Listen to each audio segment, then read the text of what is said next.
Les vampires sont des créatures pâles, suceuses de sang et dotées d'énormes canines prêtes à vous transpercer le cou. Ils sont plutôt effrayants, mais il n'y a pas lieu de s'inquiéter que quelqu'un vienne vous percer les veines de sitôt. Les Dracula et les Nosferatu n'existent que dans l'imaginaire.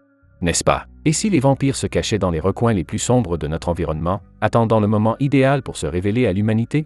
Lors d'une émission en direct à Tokyo, au Japon, une lycéenne se promène seule dans les rues. Lorsqu'elle ose se retourner, elle tombe nez à nez avec un homme ratatiné qui lui dit de manière menaçante « Laisse-moi te sucer le sang ». Alors que les griffes de la créature s'acharnent sur l'étudiante sans méfiance, l'écran passe à l'interview d'une victime anonyme. La femme, connue sous le pseudonyme de Hassan, raconte comment elle a été mordue par un homme étrange. Après avoir perdu connaissance, elle s'est réveillée en voyant tout ce qui l'entourait complètement endommagé. L'interviewée demande à Hassan si elle peut montrer ses cicatrices, ce qu'elle fait. En enlevant le bandage sur son cou, elle révèle 2 trous béants perforés à travers sa peau, comme des marques de morsures laissées par 2 énormes crocs. Au cours des 3 derniers mois, 7 autres personnes ont été agressées comme Hassan, mais aucune n'a survécu. Les victimes de l'affaire du tueur en série de Sujinami étaient toutes des jeunes femmes, et chacune d'entre elles présentait des marques de piqûres comme la personne interrogée. De ce fait, une certaine rumeur sur le coupable a commencé à se répandre. Beaucoup de gens se demandent si ce n'est pas l'œuvre d'un vampire. L'émission télévisée, intitulée Astraeas Balance, passe à son segment principal, dans lequel les animateurs dissèquent des mystères et des légendes époustouflants. En ce moment, le sujet brûlant est l'affaire du tueur en série de Sujinami, et tout le monde peut participer au débat sur la question de savoir si les rumeurs de vampires existent vraiment. Les juges d'aujourd'hui viennent d'horizons différents, allant d'un professeur d'histoire à un acteur glamour jouant le rôle principal d'un vampire à la beauté étincelante. Ils ont tous leurs raisons de croire ou non à l'existence des morts vivants suceurs de sang. Tanaka Nero affirme que les observations de vampires sont en augmentation dans le monde entier. Elle ajoute que les cas isolés comme celui de Sujinami sont généralement rares, mais qu'ils semblent se produire plus fréquemment aujourd'hui, de plus en plus de témoins de vampires se manifestant. Le professeur Ibikawa Isao évoque brièvement la théorie selon laquelle les vampires sont populaires en période de récession, tandis que Frankenstein règne en maître en période de prospérité économique. Cependant, le bel acteur Ire Seishi souligne que l'économie japonaise se porte bien. Malgré cela, l'universitaire chevronné mentionne que l'impact mondial de la « crise du dollar » de l'année dernière est toujours d'actualité. Le professeur Ibikawa explique en outre que le monstre de Frankenstein a l'image d'un « renouveau ». En revanche, le cas de Sujinami donne une impression de mort et de léthargie. Lorsqu'on lui demande quel est le rapport entre l'économie et les observations de vampires, le professeur Ibikawa répond que les vampires, avec leur nature éphémère mais esthétique et leur faiblesse hilarante, évoquent une image semblable à celle d'une économie faible. D'ailleurs, les cas de suicide augmentent lors des dépressions financières. Il pense que cette association avec les morts est liée à l'augmentation du nombre de personnes affirmant avoir vu des vampires. Il s'agit de crimes de plaisir, ou peut-être de crimes d'imitation, stimulés par des fictions qui ne font qu'attiser la flamme. Tamaki Nozomu, dessinateur de manga connu pour sa saga vampirique Blood Waltz, estime qu'il est injuste de tout mettre sur le dos des mangas et des animes. Mais le professeur Ibikawa maintient que ces créatures sont décrites dans d'innombrables légendes comme étant si faibles qu'elles ne peuvent pas survivre dans notre monde. Soudain, un bruit étrange se fait entendre dans tout le studio, attirant l'attention de tous. L'un des animateurs rompt le silence en demandant l'avis d'un membre du public. On fait appel à une jeune fille endormie dans la foule, qui s'excuse d'avoir du mal à suivre. Voyant sa peau claire et ses cheveux blonds, la présentatrice lui demande si elle vient d'un autre pays. La jeune fille répond qu'elle vient de Roumanie, la patrie des légendes de vampires. Lorsqu'on lui demande si elle croit que les vampires existent, elle acquiesce et pose sa propre question, à quoi ressemblent les vrais vampires? La présentatrice répond qu'ils sont comme le professeur Ibikawa et les autres les ont décrits plus tôt. La jeune fille fait alors remarquer qu'il s'agit d'idées basées sur des contes de fées, mais on ne peut s'empêcher de se demander si elles sont vraiment vraies. La présentatrice tente de répondre, mais la jeune blonde ajoute « Si vous ne savez pas si ces histoires sont vraies, n'est-il pas étrange de les utiliser comme preuve que les vampires ne sont pas réels? Quand on est un habitant du pays des vampires, on ne peut pas dire la même chose. » Cette fois, les animateurs font appel à une femme qui prétend être la reine des vampires, Madame Verato. Verato est installée sur une chaise en forme de trône, son attitude est celle d'une personne hautaine et puissante. Le professeur Ibikawa commente avec incrédulité qu'il est difficile de croire qu'ils peuvent faire venir une soi-disant reine des vampires. Seishi ajoute que Verato ferait une bien meilleure demoiselle en détresse. À leur déclaration, Verato répond simplement qu'ils ont raison de douter. Après tout, voir, c'est croire. Pour prouver son identité, elle a apporté une preuve choquante censée avoir été retrouvée sur les lieux de l'agression de Madame A, le bras du vampire agresseur. Certains invités et le public du studio se couvrent les yeux d'horreur. Le professeur rétorque que s'il s'agit vraiment d'un bras de vampire, il aimerait bien en avoir la preuve scientifique. Verato fait remarquer qu'il semble très déterminé à réfuter l'existence des vampires. Elle lui demande s'il a peur d'eux à ce point, mais il affirme qu'il n'en est rien. Verato lui assure qu'ils ne lui suceront pas le sang et qu'ils ont le droit de choisir. Le professeur Ibikawa fait alors remarquer que si le membre de vampire était vraiment réel, Verato le cacherait au lieu de le montrer au grand public. La jeune fille blonde de tout à l'heure prend la parole. Elle explique que le bras est toujours vivant et que le vampire à qui il appartient est toujours en fuite. Dans ce cas, le fait de dire « et le voilà » pourrait faire réapparaître la créature qui veut récupérer son bras. L'animateur se concentre ensuite sur les gens dans la rue. Le journaliste désigné demande à un homme au hasard s'il pense que les vampires existent. Lorsqu'il se retourne, elle est d'abord choquée de le voir, tout comme la jeune blonde du public. Le gars répond que non, ce qui laisse un air déçu sur le visage de la mystérieuse jeune fille. Avant que les invités ne puissent donner un second avis sur la question de savoir si les vampires sont vrais ou faux, Verato insiste sur le fait que le bras est bel et bien réel. Si le professeur Ibikawa n'est pas de cet avis, il peut l'exposer à la lumière du soleil pour s'en convaincre. L'historien accuse néanmoins l'émission d'avoir engagé Verato pour jouer la comédie. Cependant, la supposée reine des vampires garde son sang-froid et insiste sur le fait qu'elle n'a dit que la vérité. Monsieur Ire précise que Verato insiste sur le fait qu'elle est la reine des vampires. La femme acquiesce et il rit en retour, s'exclamant qu'il refuse d'accepter ses paroles. À ce stade, tous les juges pensent que les vampires ne sont qu'un simple produit de fiction. Verato ne s'oppose pas à leur scepticisme. Après tout, les vampires sont toujours restés cachés dans les ténèbres de l'histoire de l'humanité. Parfois, ils ont même délibérément diffusé de fausses informations afin de rendre leur existence encore plus fictive tout en manipulant les guerres, les économies et les religions de l'humanité. Le professeur Ibikawa demande alors pourquoi elles se révèlent maintenant. Elle répond que leur clan est troublé par cet être de basse extraction qui n'a aucun sens commun et qui se contente d'assassiner des gens. Les vampires ne doivent pas tuer des gens de façon inconsidérée, c'est un décret absolu de la famille royale. Seule la plus basse des ordures désobéit à cet ordre et se montre indiscrète à ce sujet. Verato explique ensuite que la famille royale est au sommet de la société vampirique, suivie par les 3 clans et leurs lignées. Plus on descend dans la lignée, plus les liens du sang s'amenuisent, et les vampires de rang inférieur doivent obéir aux ordres des supérieurs. C'est la loi de leur race et une partie de leur nature qu'ils ne doivent pas combattre. Elle ajoute que le coupable de cet incident est le plus bas des bas. Verato demande alors à M. Ire, « Vous êtes d'accord, n'est-ce pas, pour dire que le propriétaire de ce bras droit est une ordure ?» Pour une raison inconnue, l'acteur s'énerve. La jeune fille du public interroge M. Tamaki sur l'un de ses personnages. Elle demande à quel Mario Ibuse, joué par M. Ire dans l'adaptation cinématographique de Blood Waltz, porte un gant. Le dessinateur de manga s'apprête à répondre que c'est à sa main gauche, mais il ne termine pas sa phrase, réalisant que le gant de M. Ire est à sa main droite. Soudain, le bras mécanique gauche de l'acteur se met à produire des étincelles électriques et il s'écrie « Je suis le noble roi de la nuit. Je refuse d'obéir à qui que ce soit. » De ses doigts métalliques sortent des grappins qui s'accrochent au bras mort-vivant et le rapprochent de lui. Alors qu'il tient le membre encapsulé, il s'écrie joyeusement « Je l'ai enfin récupéré. » Que se passe-t-il ici?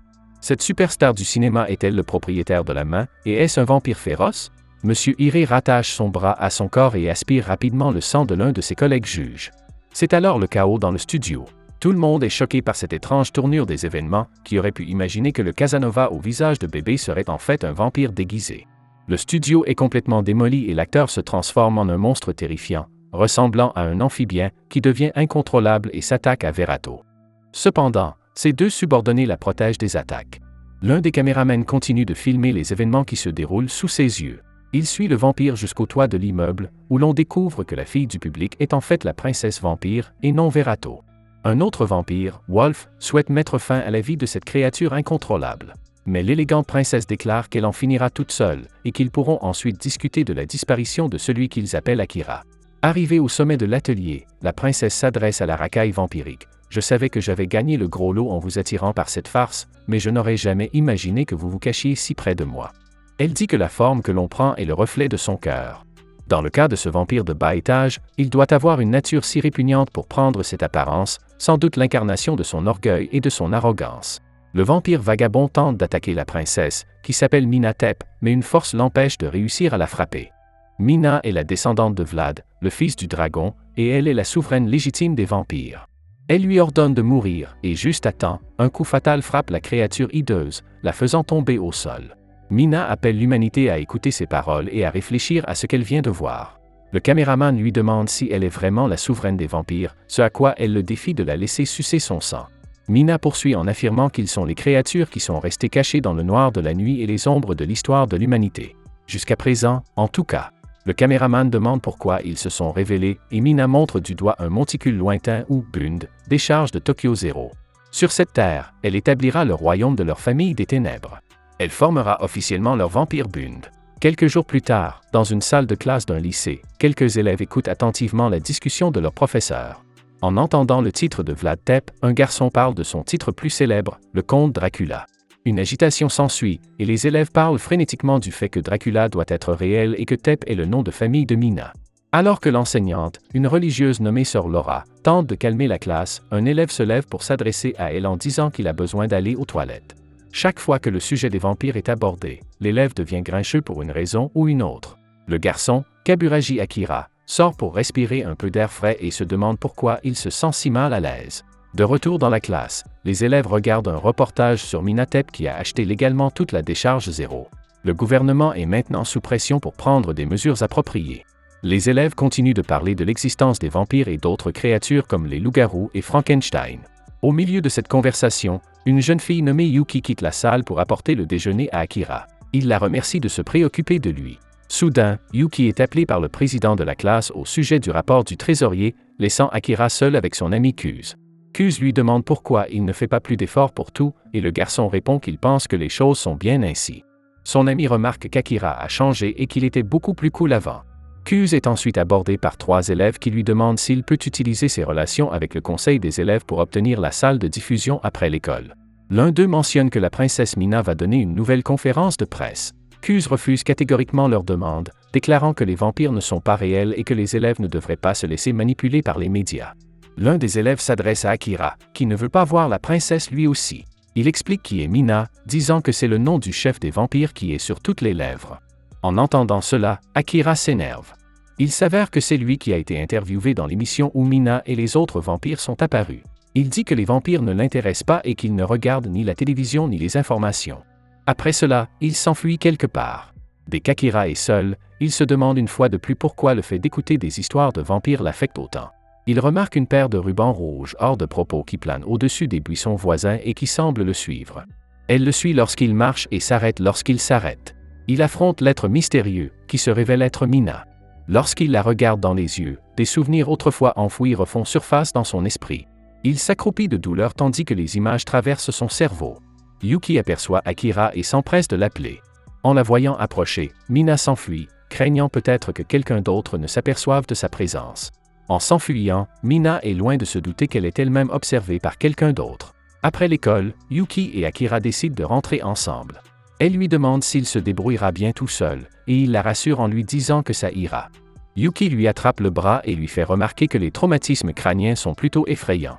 Elle le convainc de lui promettre qu'il en parlera à son médecin et qu'il se fera examiner. En tant que camarade de classe, Yuki est très préoccupée par l'état d'Akira. Aurait-elle des sentiments plus profonds pour lui? Elle lui tend la main pour lui faire un petit serment, mais l'esprit d'Akira évoque la vision d'un geste similaire. C'est pourquoi il ne lui rend pas son petit doigt. Pauvre Yuki.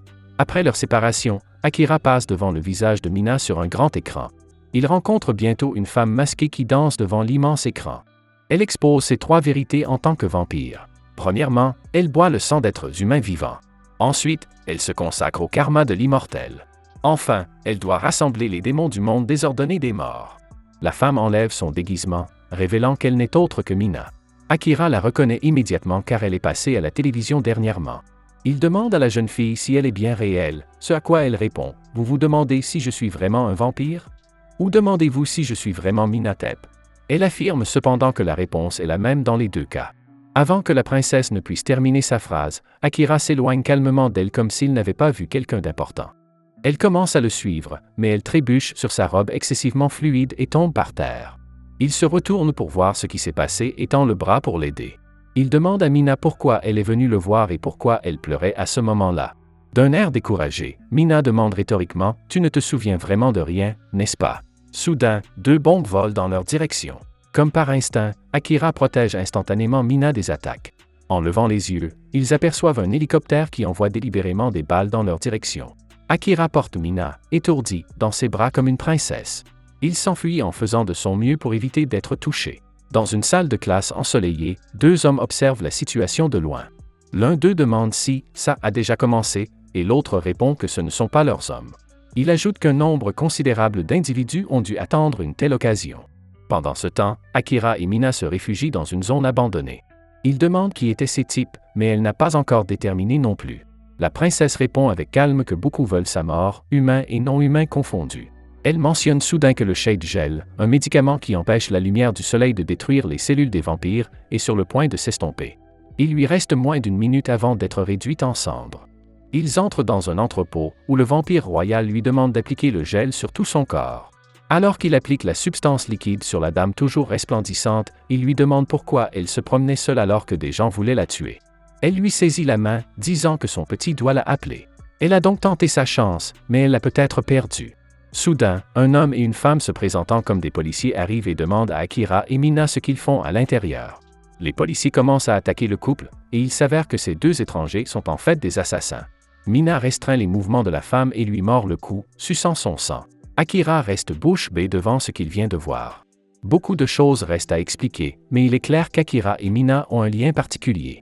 Les souvenirs d'Akira lui reviennent peu à peu, et ils concernent principalement Mina. Si vous souhaitez une suite à cet anime, commentez « Je veux être un vampire ». Abonnez-vous, laissez un like et un commentaire pour aider la chaîne à grandir. Merci d'avoir regardé cette vidéo.